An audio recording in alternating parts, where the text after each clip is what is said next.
Kate and William to eventually move to Windsor Castle, and final blow to Meghan and Harry. The Prince and Princess of Wales are set to eventually move into Windsor Castle, as Adelaide Cottage was seen as a stopping point. Kate and Prince William moved to the 4-bedroom house on the Windsor Castle estate this summer, with plans to finally settle at the castle to fit the future king's needs, royal commentator Christina Garibaldi claimed. But the move is seen as a final swipe at Prince Harry and Meghan Markle, who wanted a suite of apartments in the castle after they were married. The Queen instead gave them Frogmore Cottage close by. Speaking to Royally Us, Ms Garibaldi said, "It seems like William and Kate will live in Windsor Castle." According to the Royal Collection Trust, 40 monarchs have called Windsor Castle home since it was built by William the Conqueror in the 11th century. "I think we figured they would eventually move into Windsor Castle since they recently made the move to Windsor and they are really putting down roots as a family there." Royal commentator Christine Ross added, "I think there were a lot of conversations, especially because Adelaide Cottage is so small. It's not really big enough for what a future king might theoretically need." There were definitely rumors and hints that Adelaide Cottage was a stopping point until they moved into Windsor Castle, but I don't think they would ever do that until the Queen had passed, which she now has. "I don't think we'll see this move really quickly. I think their children have had such a tumultuous new school year. I do think the move is inevitable." The Queen's cousin Lady Elizabeth Anson told royal author Katie Nicholl why Frogmore Cottage was a big deal for the Sussexes. She said, "The Queen's entrance into the gardens is right next to their cottage. It is essentially her backyard, her solitude, and her privacy. She was giving that up in gifting Harry and Meghan Frogmore Cottage. We all thought it was very big of her." She said, "I hope they'll respect it." Meghan and Harry lived at Frogmore from April 2019 until they stepped down from royal duties in March 2020.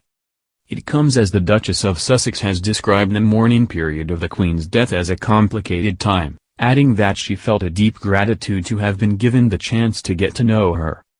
Meghan opened up about how she and the Duke of Sussex felt after the Queen died last month and outlined how they have processed her death as a family.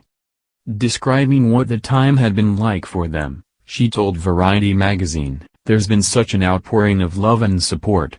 I'm really grateful that I was able to be with my husband to support him, especially during that time. What's so beautiful is to look at the legacy that his grandmother was able to leave on so many fronts. Certainly, in terms of female leadership, she is the most shining example of what that looks like. I feel deep gratitude to have been able to spend time with her and get to know her. It's been a complicated time, but my husband, ever the optimist, said, now she's reunited with her husband." She added, "I've reflected on the first official engagement that I had with her, how special that felt. I feel fortunate. And I continue to be proud to have had a nice warmth with the matriarch of the family." The Sussexes have had a troubled relationship with their relatives in recent years, with Meghan stating in a recent interview with The Cut magazine that just by existing they were upsetting the dynamic of the hierarchy.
their relatives in recent years, with Meghan stating in a recent interview with The Cut magazine that just by existing they were upsetting the dynamic of the hierarchy.